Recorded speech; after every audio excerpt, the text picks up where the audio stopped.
राधे राधे भक्तों, हमारे चैनल नारायण वाणी में आप सभी का हार्दिक स्वागत है। भक्तों, आज हम कथा में श्रवण करेंगे भगवान के 24 अवतारों की कथा में श्री बुद्ध अवतार की कथा।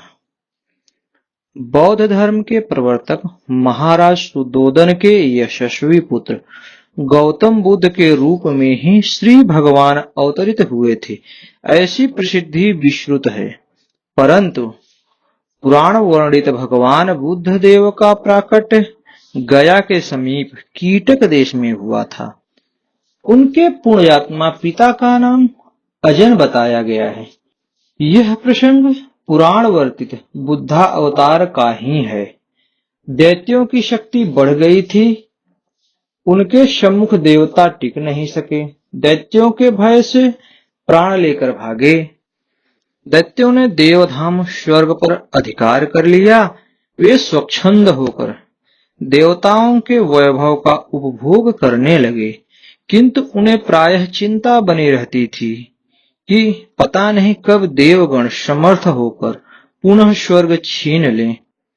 सुस्थिर साम्राज्य की कामना से दैत्यों ने सुराधिप इंद्र का पता लगाया और उनसे पूछा, हमारा अखंड साम्राज्य स्थित रहे, इसका उपाय बताएं। देवाधिप इंद्र ने शुद्ध भाव से उत्तर दिया, सुस्थिर शासन के लिए यज्ञ एवं वेद विहित आचरण आवश्यक है। दैत्यों ने वैदिक आचरण एवं महायज्ञ का अनुष्ठान प्रारंभ किया। फलतः उनकी शक्ति उत्तरोत्तर बढ़ने लगी। स्वभाव से ही उदंड और निरंकुश दैत्यों का उपद्रव बढ़ा। जगत में असुर भाव का प्रसार होने लगा। असहाय और निरुपाय दुखी देवगण जगतपति विष्णु के पास गए, उनसे करुण प्रार्थना की। श्री भगवान ने उन्हें आश्वासन दिया। श्री भगवान ने बुद्ध का रूप धारण किया। उनके हाथों में मार्जनी थी और वे मार्ग को बुहारते हुए उस पर चरण रखते थे। इस प्रकार भगवान बुद्ध दैत्यों के समीप पहुंचे और उन्हें उपदेश दिया, यज्ञ करना पाप है। यज्ञ से जीव हिंसा होती है। यज्ञ की प्रज्वलित अग्नि में ही कितने जीव भस्म हो जाते हैं। देखो, मैं जीव हिंसा से बचने के लिए कितना प्रयत्नशील रहता हूँ। पहले झाड़ू लगाकर पथ स्वच्छ करता हूँ, तब उस पर पैर रखता हूँ।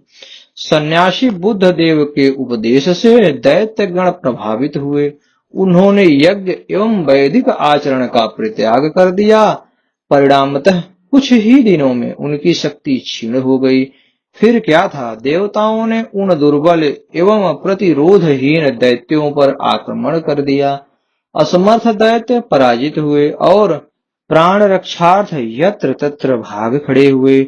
देवताओं का स्वर्ग पर पुनः अधिकार हो गया। इस प्रकार सन्यासी के वेश में भगवान बुद्ध ने त्रैलोक का मंगल किया। कलयुग में बौद्ध धर्म के प्रवर्तक के रूप में गौतम बुद्ध ने जन्म लिया। श्री बुद्ध जी का बचपन का नाम सिद्धार्थ था। ये स्वभाव से बड़े दयावान थे। किसी का किंचन मात्र भी दुख देख लेते तो विकल हो जाते।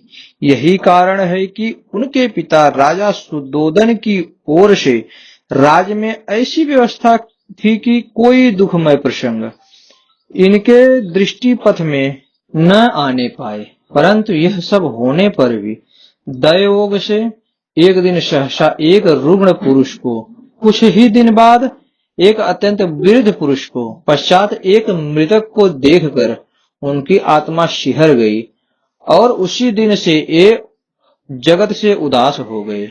उनकी यह उदासीनता माता पिता को खली और उन्हें जगत प्रपंच में फंसाने के लिए अत्यंत रूपवती यशोधरा नाम की कन्या से विवाह कर दिया। और समय आने पर सिद्धार्थ के राहुल नाम का एक पुत्र भी उत्पन्न हुआ। परंतु उदासीनता मिटी नहीं, बल्कि बढ़ती ही गई। परिणाम स्वरूप अपनी प्रिय पत्नी यशोधरा, नवजात पुत्र राहुल, स्नेह मूर्ति पिता महाराज सुद्धोधन तथा वैभव संपन्न राज, इन सब को ठुकराकर युवा अवस्था में ही गौतम घर से निकल पड़े। केवल तर्कपूर्ण बौद्धिक ज्ञान उन्हें संतुष्ट करने में समर्थ नहीं हुआ। उन्हें तो रोग पर, बुढ़ापे पर और मृत्यु पर विजय पानी थी। उन्हें शाश्वत जीवन, अमरत्व अभिष्ट था। प्रख्यात विद्वानों, उद्भट शास्त्रज्ञों के समीप वे गए, किंतु वहां उनको संतोष नहीं हुआ। आश्रमों से, विद्वानों से निराश होकर वे गया के समीप वन में आए और तपस्या करने लगे। जाड़ा, गर्मी और वर्षा में भी बुद्ध जी वृक्ष के नीचे अपनी वेदिका पर स्थिर बैठे रहे। उन्होंने सब प्रकार का आहार बंद कर दिया था। दीर्घकालीन तपस्या के कारण उनके शरीर का मांस और रक्त सूख गया। केवल हड्डियां, नसें और चर्म ही शेष रहा। गौतम का धैर्य अविचल था।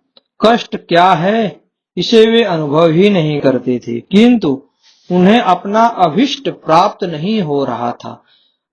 सिद्धियां मंडराती, परंतु एक सच्चे साधक, सच्चे मुमुक्षु के लिए सिद्धियां बाधक हैं। अतः गौतम ने उन पर दृष्टिपात ही नहीं किया।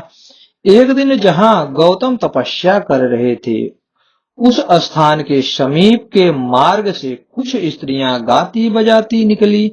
वे जब गौतम की तपोभूमि के पास पहुंची, तब एक गीत गा रही थी, जिसका आशय था, सितार के तारों को ढीला मत छोड़ो, नहीं तो वे बेसुर हो जाएंगे, परंतु उन्हें इतना खींचो भी मत कि वे टूट जाएं।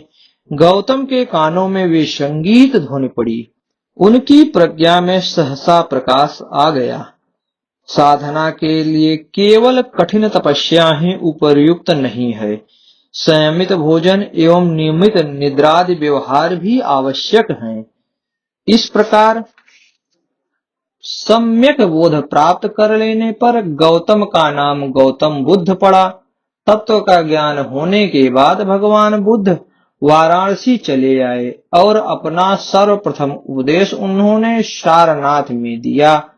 उपदेश सत्य, अहिंसा, अस्तेय, अपरिग्रह, ब्रह्मचर्य, नृत्य, गानादि त्याग, सुगंध माला त्याग, असमय भोजन त्याग, कोमल शय्या त्याग, कामनी कंचना का त्याग, ये 10 सूत्र आपने दुख उन्मूलन एवं निर्वाण प्राप्ति में परमोपयोगी बताए हैं। धम्मम शरणं गच्छामि, बुद्धम शरणं गच्छामि, संघम शरणं गच्छामि, यह बुद्ध जी का शरणागति मंत्र है। राधे राधे भक्तों, हमारी कथा आपको कैसी लगी कृपया कमेंट कर कमेंट बॉक्स में अपना सुझाव हमें जरूर दें। चैनल को सब्सक्राइब कर हमारे वीडियो को लाइक कर दें। धन्यवाद।